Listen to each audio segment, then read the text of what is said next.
Investment in securities are subject to market risk. Please carry out your due diligence and read all the related documents carefully before investing. Channel को subscribe करना ना भूलें और हमारे ताज़ा video सबसे पहले देखने के लिए बेल आइकन को दबाएं।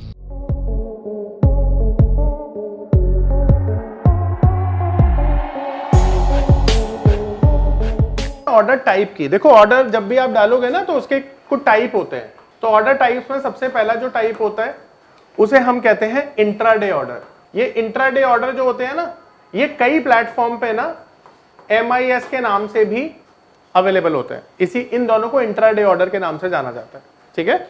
दूसरे होते हैं डिलीवरी ऑर्डर या फिर इन्हें नॉर्मल ऑर्डर के नाम से जाना जाता है, ठीक है। ये दोनों एक ही होते हैं। तीसरे ऑर्डर का नाम होता है GTT, गुड टिल ट्रिगर। अब इन तीनों के बारे में मैं आपको समझाता हूं एक एक करके। तो सबसे पहला ऑर्डर कौन सा है? इंट्राडे। इसका मतलब है कि अगर आप इंट्राडे ऑर्डर अपने सिस्टम में प्लेस करते हैं तो ये ऑर्डर ऑटोमेटिकली सेटल हो जाएगा इंट्राडे में ही 3:20 से पहले, ठीक है। अब जितने भी इंट्राडे में सेलिंग के ऑर्डर होते हैं ना, आप डिलीवरी पे नहीं डाल सकते हैं, केवल इंट्राडे ऑर्डर के हिसाब से ही डालते हैं। जबकि बाय के ऑर्डर आप डिलीवरी में डाल सकते हैं, पर सेलिंग के ऑर्डर हमेशा इंट्राडे में ही डालने चाहिए और डालना भी इसी में पड़ता है। तो इंट्राडे ऑर्डर कौन से होते हैं? जो इंट्राडे में अपने आप सेटल हो जाते हैं। अगर आपने सेटल करना भूल भी गए तो चाहे उनमें लॉस हो या प्रॉफिट, 3:20 से पहले हो जाते हैं। डिलीवरी ऑर्डर वो ऑर्डर होते हैं जो एक बार आपने खरीदा तो वो तब तक नहीं बिकेंगे जब तक आप ना चाहें। यानी जो भी ऑर्डर आप होल्ड करना चाहते हैं वो आप डिलीवरी में डालेंगे। जैसे एग्जांपल के तौर पर आज आपने कोई ऑर्डर डाला, वो ट्रेड आपका एग्जीक्यूट हो गया, 100 साल तक वो होल्ड रहेगा जब तक आप उसे दोबारा सेल ना करें, ठीक है। और 100 साल इसलिए बोल रहा हूं क्योंकि ह्यूमन लाइफ 100 साल से ज्यादा क्या ही होगी। अगर आप 500 साल जी सकते हैं तो आपके लिए वो ऑर्डर वैलिड होगा 500 साल भी, ठीक है। ओके, अब यहां पर बात करते हैं GTT की, यानी गुड टिल ट्रिगर। अब आपने ना कई लोगों को देखा होगा, कुछ ऐसे लोग होते हैं जो वर्किंग होते हैं और उनके पास समय की कमी होती है, वो रोज मार्केट नहीं देख सकते हैं, तो वो अपना ऑर्डर लगा के चले जाते हैं और जब तक टारगेट नहीं आता तब तक देखते नहीं है। ऐसा कई लोगों को देखा होगा आपने। तो उन लोगों के लिए ये गुड टिल ट्रिगर ऑर्डर बहुत अच्छे होते हैं। अब गुड टिल ट्रिगर ऑर्डर वो होते हैं जहां पे आपने अपना टारगेट डाल दिया सेलेक्ट करके 5%, 10%, 20% पे। कोई शेयर खरीदा मान लेते हैं 100 रुपए का, और आपको लगता है अगले 15 दिनों में 20% ऊपर आ जाएगा या 5% ऊपर आ जाएगा, तो आपने एक प्राइस डाल के ये ऑर्डर सेलेक्ट किया और वो प्राइस डाल दिया।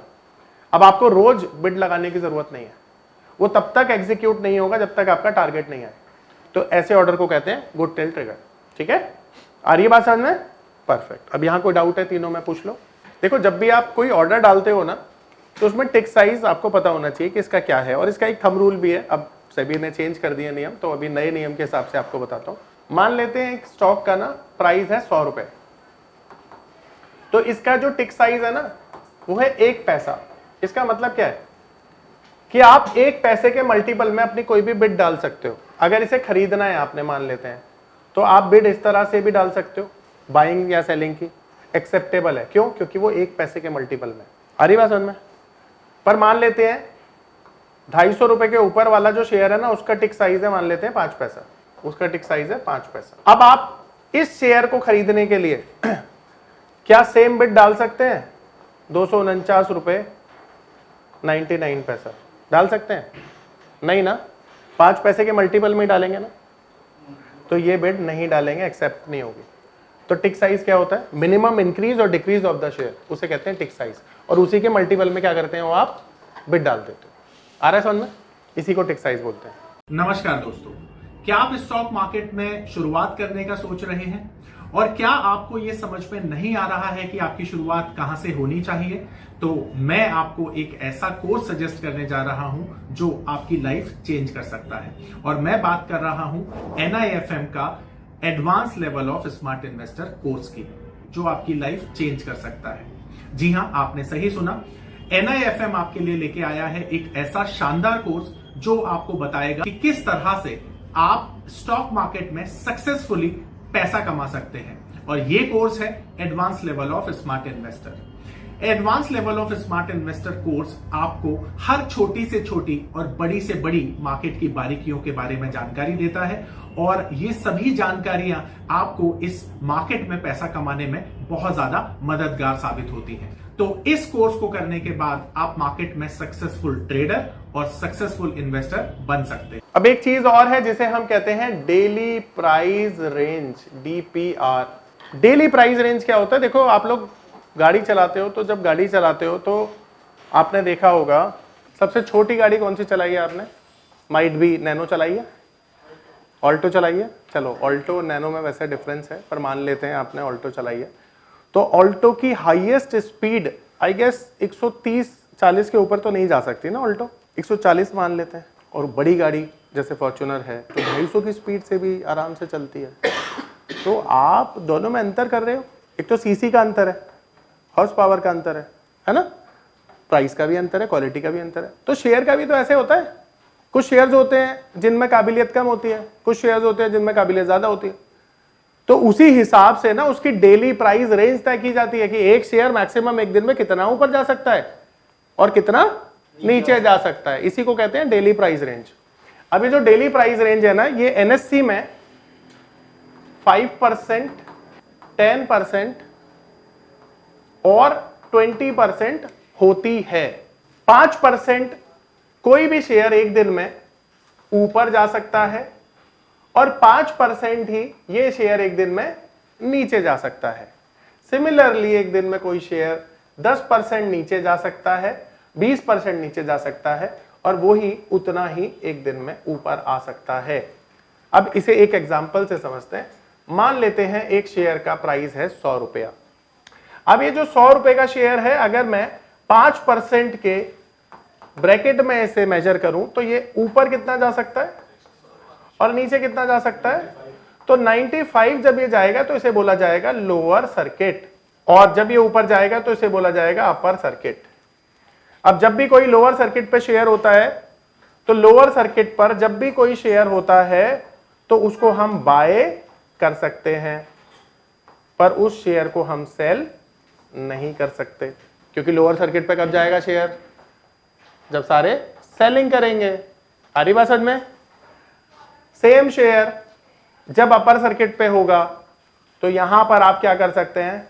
अपर सर्किट पे आप सेलिंग कर सकते हैं, पर अपर सर्किट पे आप बाइंग नहीं कर सकते। देखो, अपर सर्किट पे मान लो शेयर आपके पास है तो आप सेल तो कर ही सकते हो, पर कोई सेलर नहीं है तो बाई कैसे करोगे? तो इसीलिए ये चीज है। अब इसी तरह से आई होप मुझे लिखने की जरूरत नहीं है, 10% और 20% में आप समझ ही चुके हैं। मेरी बात सबको समझ में आ रही है? अब इसी तरह से ना हमारा इंडेक्स का भी ना सर्किट होता है। अब ये जो इंडेक्स है ना, यानी निफ्टी है, बैंक निफ्टी है, सेंसेक्स है, इन्हें इंडेक्स कहा जाता है। और ये जो इंडेक्स है, इनके जो सर्किट होते हैं ना, वो 10%, 15% और 20% के होते हैं। अब ध्यान रखना है, ये सर्किट नॉर्मल केस में इंडेक्स पे नहीं लगते हैं। अब नॉर्मल सिचुएशन होती है लाइक कोविड, ठीक है, तो कोविड जैसे सिचुएशन में जो है ना सर्किट पे लगते हैं स्टॉक, आई मीन इंडेक्स। तो इंडेक्स का सर्किट लगना नॉर्मल सिनेरियो नहीं है। अब इंडेक्स पे जब सर्किट लगते हैं तो इंडेक्स को और मार्केट को थोड़े टाइम के लिए रोक दिया जाता है, कामकाज को। 10% के केस में कुछ समय के लिए रोका जाता है, टाइम के हिसाब से डिपेंड करता है। अगर 1 बजे से पहले ये 10% का सर्किट लगा तो मान लेते हैं 15 से 45 मिनट का टाइम होता है। ठीक इसी तरह से 15% का अगर सर्किट लगा तो इसी तरह से 1 घंटे से पौने 2 घंटे का टाइम होता है। और 20% का सर्किट, चाहे अप सर्किट हो या डाउन सर्किट हो, कभी भी किसी भी पॉइंट इन टाइम लग गया तो उस दिन पूरे दिन मार्केट का कारोबार बंद हो जाता है और नेक्स्ट डे मार्केट रिज्यूम होता है। ठीक है, तो ये जो सर्किट है ये इंडेक्स पे लगते हैं। आ रहा है समझ में? अब बहुत इंपॉर्टेंट एस्पेक्ट जो आप सबको समझना चाहिए और उसका नाम है स्टॉप लॉस। अब नॉर्मली आप लोग देखते हो कि जो स्टॉप लॉस होता है ना, वो लाइफ सेवर है आप लोगों के लिए। अब बहुत सारी बार क्या होता है ना, हम लोग इमोशनल हो जाते हैं और इमोशनल होकर हम स्टॉप लॉस को फॉलो नहीं करते हैं। आपने स्टॉक मार्केट में देखा होगा ना, बहुत सारे लोग बर्बाद होते हैं। तो जो लोग बर्बाद होते हैं वो मन में तो यही सोचते हैं, काश अगर हमने उस दिन लॉस बुक कर लिया होता 5%, 7% पे, तो आज हमारा पैसा सिक्योर होता, सेव होता। बहुत सारे लोगों ने ऐसा ही सोचा। अगर आप बात करेंगे ना किसी से जिसने लॉस मेकिंग किया है मार्केट में, तो वो यही सोचता है। अब यहां पर समझने की बात यह है कि आप किसी भी समझदार इंसान से स्टॉक मार्केट में बात कर लो तो वो बोलता है भाई डिसिप्लिन बहुत जरूरी है मार्केट के लिए। अब ये डिसिप्लिन क्या है? डिसिप्लिन का दूसरा नाम है स्टॉप लॉस। अब ये स्टॉप लॉस क्या है? ये एक ऐसा पॉइंट है जहां पर ना आप अपनी गलती मानते हो, मार्केट को लॉस देते हो और अपने कैपिटल को सिक्योर करते हो, उसे कहा जाता है स्टॉप लॉस, यानी स्टॉप योर लॉस। एक ऐसा पॉइंट जहां पर आपको यह समझ में आ जाता है कि मेरे से मार्केट में गलती हुई है, मैं लॉस लेने के लिए तैयार हूं, मैं अपना लॉस बुक करके अपनी कैपिटल को प्रोटेक्ट करूंगा ताकि उस कैपिटल से मैं अपने लॉस को रिकवर कर पाऊं। पर अगर वो कैपिटल ही मैंने खत्म कर दिया तो मेरा लॉस रिकवर नहीं हो पाएगा। इसीलिए स्टॉप लॉस लोग नहीं लेते हैं। कई लोग जो मार्केट में फेलियर लोग हैं उनके पीछे यही चीज काम करती है कि वो स्टॉप लॉस नहीं लेते। अब सवाल है स्टॉप लॉस कैसे लिया जाए? तो यहां पे दो चीजें आपको समझनी है। मान लेते हैं एक स्टॉक का करंट मार्केट प्राइस है 100 रुपया। अब 100 रुपए का कोई शेयर मान लेते हैं स्टॉक बाय किया किसी ने, तो उसका जो लॉस जोन है वो तो बिलो 100 है ना, यानी अगर 100 रुपए के नीचे ये जाएगा तभी तो उसका लॉस होगा। तो लॉस एरिया क्या है? बिलो 100। तो स्टॉप लॉस भी उसका कहां होगा? बिलो 100। कहीं भी स्टॉप लॉस हो सकता है, ठीक है। और ये जो एरिया है ये तो प्रॉफिट जोन है 100 रुपए के ऊपर। तो आप जो स्टॉप लॉस लगाएंगे बाय साइड पर वो होगा बिलो बाय प्राइस, यानी आपका स्टॉप लॉस क्या होगा? Below bye price. आ रहा है समझ में? तो बाय साइड के जो ट्रेड होते हैं उस पे स्टॉप लॉस इस तरह से लगाए जाते हैं। अब सवाल है कि आपने अगर सेल किया, मान लेते हैं करंट मार्केट प्राइस है 100 रुपया और आपने सेल कर दिया, तो आपका स्टॉप लॉस सेल साइड पे कहां लगेगा? देखिए मार्केट जब नीचे जाएगा तो ये तो प्रॉफिट जोन हो गया ना आपके लिए। लॉस जोन कौन सा हो गया? तो आपका जो स्टॉप लॉस होगा वो कहां होगा? अबव सेल प्राइस, ठीक है। आ रहा है समझ? Above sale price. अभी क्यों लगाया जाता है? ताकि आपका कैपिटल प्रोटेक्ट रहे और आप जो लॉस है उसे रिकवर कर पाए अपने बेसिक कैपिटल से। जैसे एसएल स्टॉप लॉस, जैसे मैं 5% जो है वो लॉस। देखो ऐसा जरूरी नहीं है कि वो 5% होगा, नहीं मैं अपनी तरफ से 90 ऐसे ही नॉर्मली मान रहे हो। अच्छा आप ये कह रहे हैं कि आपने खरीदा तो आप 95 का स्टॉप लॉस लगा देंगे? बिल्कुल लगा सकते हैं, वही क्योंकि मेरा पसंद लगा सकते हैं ज्यादा मेरे। पर वो जो स्टॉप लॉस है ना आपने जीटीटी में लगाना पड़ेगा, है ना। अगर आप स्टॉप लॉस जीटीटी में नहीं लगाते हैं तो रोज आपको चेंज करना पड़ेगा वो स्टॉप लॉस, क्योंकि after market close stop loss cancel हो जाते हैं, मतलब आपके जो ऑर्डर्स होते हैं वो कैंसिल हो जाते हैं। जीटीटी में लगाएंगे तो वो होल्ड रहेगा सिस्टम में। नमस्कार दोस्तों, मैं अरविंद शर्मा आप सभी का स्वागत करता हूं हमारे स्पेशल कोर्स में जिसका नाम है पावर ऑफ नंबर्स। आपने गेम थ्योरी के बारे में तो सुना ही होगा, आपने सुना होगा एलियट वेव थ्योरी के बारे में। यह दुनिया की सबसे तीसरी ऐसी बड़ी थ्योरी है जिसे हमारी टीम ने 10 सालों की कड़ी मेहनत के साथ डिकोड कर लिया है। यानी कि यह नंबर थ्योरी इतनी पावरफुल है कि इसे करने के बाद चाहे आप इन्वेस्टिंग करते हैं या आप करते हैं ट्रेडिंग, आपका जो अनुभव होने वाला है ट्रेडिंग और इन्वेस्टिंग के दौरान वो इतना बेहतरीन होने वाला है कि आप देखेंगे कि आप मार्केट से हर रोज पैसा कमाएंगे, हर दिन पैसा कमाएंगे। ये पावर ऑफ नंबर थ्योरी इतनी बेहतरीन थ्योरी है कि इसे करने के बाद आप एक अलग अनुभव करेंगे और आपको लगेगा कि शायद इसी चीज की आपको तलाश थी। बहुत सालों की ट्रेडिंग के बाद, इन्वेस्टिंग के बाद आपको शायद ऐसे प्रोडक्ट की जरूरत थी जो मार्केट में आपको वो कॉन्फिडेंस दे पाए, जिस कॉन्फिडेंस के साथ आप रोज पैसा कमा पाए और जितना आप चाहें उतना पैसा कमा पाए। तो हमारी ये जो पावर ऑफ नंबर थ्योरी है ये आपको आपकी सभी इच्छाओं को पूरा करने के लिए है। और आप देखेंगे कि इस थ्योरी को करने के बाद जो आपका कॉन्फिडेंस है, आपकी जो एक्यूरेसी है, आपकी जो क्षमताएं हैं मार्केट से पैसा कमाने की, वो बहुत ज्यादा बढ़ जाएंगी। और आप देखेंगे कि जो आपने आज से पहले अनुभव नहीं किया था अपनी ट्रेडिंग के दौरान या इन्वेस्टमेंट के दौरान, आप इतना बेहतर अनुभव करेंगे इस कोर्स को करने के बाद। तो पहले मुझे एक बात बताइए, जो भी आप सामान खरीदते हैं क्या पे करते हैं? पैसा पे करते हैं ना। पैसा पे क्यों किया जाना चाहिए? अगर आप पैसा पे नहीं करेंगे तो क्या होगा? अब आपने कभी ना एक चीज नोटिस की है कि कभी कभी आप जब दो दोस्त आपस में बेट लगाते हैं और एक दोस्त बैक ऑफ कर सकता है, ये आपको समझ में आता है, तो आप बोलते हैं कि नहीं भाई मैं तेरी बात पे यकीन नहीं करूंगा, तू अपने पैसे जमा करवा दे, मैं तभी बैट लगाऊंगा। कई बार लाइफ में ऐसी भी सिचुएशन बनती है, आपने देखा ही होगा। तो वो जो पैसा डिपॉजिट कराया जा रहा है ना, वो इसलिए कराया जा रहा है क्योंकि एक पार्टी बैक ऑफ कर सकती है, और उस केस में अगर उस पार्टी ने बैक ऑफ कर दिया तो जिसका प्रॉफिट होगा वो प्रॉफिट नहीं मिलेगा, इसीलिए डिपॉजिट कराया जाता है, राइट। और रियल लाइफ में भी चीज उधारी पे इसलिए नहीं दी जाती है क्योंकि वहां भी डिफॉल्ट होने के चांसेस होते हैं। अब शेयर मार्केट में ये चांस बहुत ज्यादा होते हैं। आपने कई पक्के दोस्तों को देखा होगा, बोलता है भाई 2 लाख का सामान ले जा, पैसे आते रहेंगे। तो स्टॉक ब्रोकर के भी तो कई दोस्त होंगे जो बोलेंगे भाई तू सामान उधार दे दे और मैं तेरे को पैसे दे दूंगा। अब ब्रोकर को मानना पड़ेगा। तो सेबी ने ना इन सारे चक्करों को दरकिनार कर दिया। सेबी बोलता है यारी दोस्ती कुछ नहीं है मार्केट में, प्रोफेशनली काम करो। तो मार्जिन बेसिकली तय किया जाता है, जब भी आप कोई ट्रेड लेंगे तो उसके लिए मार्जिन दिया जाता है। मार्जिन बेसिकली क्या होता है, वो अमाउंट जो आप किसी भी ट्रेड को करने से पहले डिपॉजिट कर रहे हैं उसे मार्जिन कहा जाता है।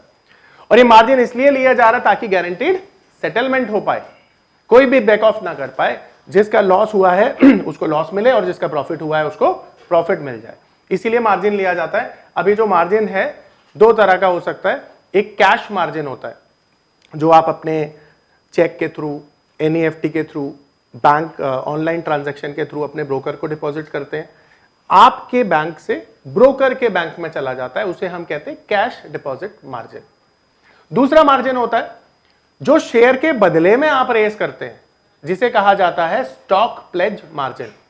आपके पास समझिए कैश नहीं है पर बहुत सारे स्टॉक्स हैं, आप चाहते हैं इसके अगेंस्ट में मुझे पैसा मिल जाए और मैं काम कर पाऊं, तो आप अपने स्टॉक को जो प्लेज करेंगे उस प्लेज की वैल्यू का कुछ मार्जिन आपको मिल जाएगा, उसी को हम कहते हैं प्लेज मार्जिन, जो आप रेस कर सकते हैं अपने ब्रोकर से।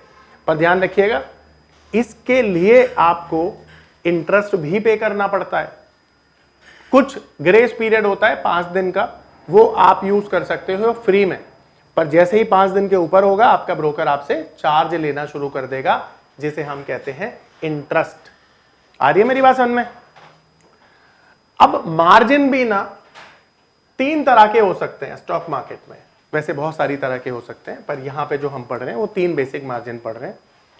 तो ये जो मार्जिन है ये अभी तक आपने समझा क्या है। अब ये जो मार्जिन है इसे हम कहते हैं, सबसे पहला जो मार्जिन है इसे हम कहते हैं VAR, यानी वैल्यू एट रिस्क। ठीक है, तो ये जो VAR है इसे कहते हैं वैल्यू एट रिस्क। अब वैल्यू एट रिस्क क्या होता है, सबसे पहले इसे समझाता हूं मैं। तो ऐसा समझिए मार्केट में 7,000 से ज्यादा शेयर हैं। अगर हम बात करें इंडिया में तो 1,144 करोड़ के आसपास की पॉपुलेशन है। अब 140 करोड़ में ना तो सभी ईमानदार हैं ना तो सभी बेईमान हैं, कुछ ईमानदार लोग हैं, कुछ ज्यादा ईमानदार लोग हैं, कुछ कम ईमानदार लोग हैं, ऐसे ही तो लोग हैं। तो शेयर भी 7,000 हैं, तो कुछ अच्छे हैं, कुछ बहुत अच्छे हैं, कुछ बुरे हैं, कुछ कम बुरे हैं, ऐसा ही होगा। अब तुमने नोटिस किया होगा कि जब ना बैंक किसी को लोन देता है तो उसका सिबिल चेक करता है। अब ये सिबिल क्या है? सिबिल बेसिकली एक इंसान की ऑनेस्टी को बताता है कि इसने कब लोन लिया, टाइम पे किया या नहीं किया, कितना डिफॉल्ट किया, कितना पेइंग कैपेसिटी है, कितनी अर्निंग कैपेसिटी है, ये सभी तो बताता है सिबिल। जिसका सिबिल ज्यादा होता है उसके लोन मिलने के चांसेस भी ज्यादा होते हैं, आपने देखा है। ठीक इसी तरह से ना एक स्टॉक का भी ना सिबिल है, जिसको हम कह रहे हैं VAR, वैल्यू एट रिस्क। ये बेसिकली आपको बताएगा कि एक पर्टिकुलर स्टॉक में कितना इंट्राडे का रिस्क है, और उसी को मेजर करता है वैल्यू एट रिस्क मार्जिन। तो वैल्यू एट रिस्क मार्जिन क्या है? जो किसी भी शेयर के इंट्राडे के रिस्क को मेजर करता है, और ये जो मेजर है ये इंट्राडे रिस्क है, और उसको कवर कर लेता है 99.99%। VAR, value at risk. अब इसे एक एग्जांपल से समझते हैं। मान लेते हैं 100 रुपए का कोई स्टॉक है और इसका 25% रिस्क है। इसका 25% मान लेते हैं वैल्यू एट रिस्क इसका निकल के आया, तो ये 25% एब्सोल्यूट वैल्यू में कितना हो गया? 25 रुपए हो गया। तो 25 रुपए क्या हो गया? वैल्यू एट रिस्क मार्जिन हो गया। इंट्राडे में ये देना ही पड़ेगा आपको पोजीशन बनाने से पहले, क्योंकि ये तो मिनिमम मार्जिन है ना जो आपको डिपॉजिट देना ही पड़ेगा, क्योंकि ये तो रिस्क है उसका। तो इसको कहते हैं वैल्यू एट रिस्क मार्जिन। तो वैल्यू एट रिस्क मार्जिन क्या होता है? जो किसी भी शेयर के इंट्राडे के 99% रिस्क को कवर करता है। हरी बात समझ में?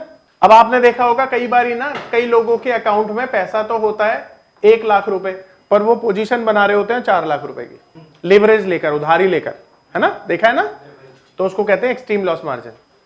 एक्सट्रीम लॉस मार्जिन क्या है? जो तय करता है कि आपको किसी भी पर्टिकुलर शेयर में कितनी ज्यादा उधारी मिलेगी। अब एक मुझे बात बताओ, शेयर में रिस्क कम है तो उधारी भी तो कम होगी। इस मार्केट का सबसे safest stock let's say Reliance, तो रिलायंस में रिस्क कम है, उधारी ज्यादा मिलेगी। रिस्की शेयर कोई भी XYZ शेयर लो, जैसे यस बैंक ले लो, इसमें उधारी नहीं मिलेगी। ठीक है, तो जो आपको उधारी देता है, जितने गुना मिलती है उधारी, उसे हम कहते हैं एक्सट्रीम लॉस मार्जिन। इसे निकालने का एक तरीका होता है, तो एक्सट्रीम लॉस मार्जिन में ना वैल्यू एट रिस्क को हम ऐड करते हैं और स्टैंडर्ड डिविएशन का 5%, 5.1% ऐड करते हैं, और जैसे जैसे वॉलिटिलिटी बढ़ती है ना, इसमें 1.5% और ऐड किया जाता है। ठीक है, 1.5% और ऐड किया जाता है, इसको बोला जाता है एक्सट्रीम लॉस मार्जिन। अब एक एग्जांपल से समझाता हूं। मान लेते हैं हमारा वैल्यू एट रिस्क मार्जिन यहां पर 25 रुपए है, तो 5 रुपए 10 पैसे और ऐड कर दो उसमें, तो टोटल कितना आया? 30 रुपए 10 पैसे। अभी तक यहां लेते हैं, वॉलिटिलिटी नहीं बढ़ी है, तो ये हमारा क्या हो गया? एक्सट्रीम लॉस मार्जिन हो गया 30 रुपए 10 पैसे। अब इसका मतलब क्या है? शेयर का प्राइस कितना है? इसे डिवाइड कर दो, तो यहां पर तकरीबन आ जाएगा 33.33। मेरी मैथ्स कमजोर है पर यही आएगा। तो ये क्या हो गया?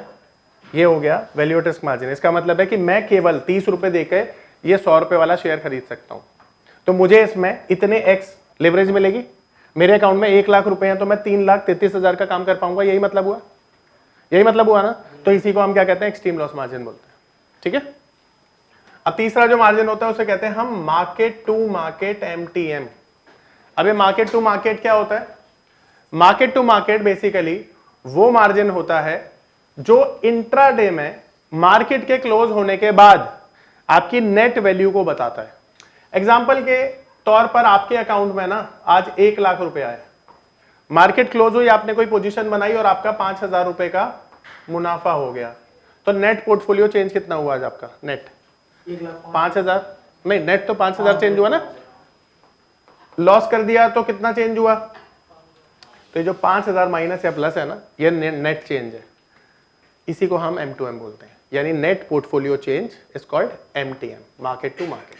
0.5% तब ऐड करेंगे जब मार्केट में वॉलेटिलिटी बढ़ेगी। किसी भी शेयर में तुमने देखा है ना, एक पर्टिकुलर टाइम पे वॉलेटिलिटी बढ़ने लगती है, नहीं देखा?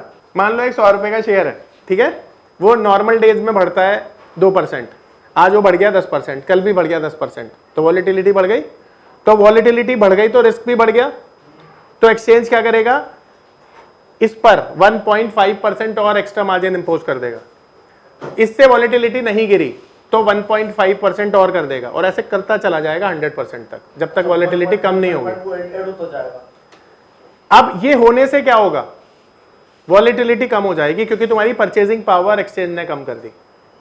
देखो 1.5% जैसे जैसे बढ़ रही है तो तुम्हारी परचेजिंग पावर गिर रही है ना, यही तो मतलब हुआ। रिस्क के साथ परचेजिंग पावर कम कर रहा है ना एक्सचेंज, ताकि रिस्क को खत्म कर दे या कम कर दे। तो इस तरह से ये बढ़ाया जाता है। देखो मान लो तुम्हारे अकाउंट में 1 लाख रुपया है, तुमने आज 50,000 रुपए का प्रॉफिट कर लिया, तो तुम्हारा नेट पोर्टफोलियो चेंज कितना हुआ? किससे हुआ? 50,000 से हुआ ना। तो वो जो 50,000 है वो तुम्हारा आज का नेट चेंज है, उसी को हम MTM बोलते हैं। और 50,000 का लॉस कर दिया तब भी MTM वही है, यानी जो तुम्हारा लॉस या प्रॉफिट है नेट, उसको MTM बोला जाता है मार्केट क्लोजिंग होने के बाद।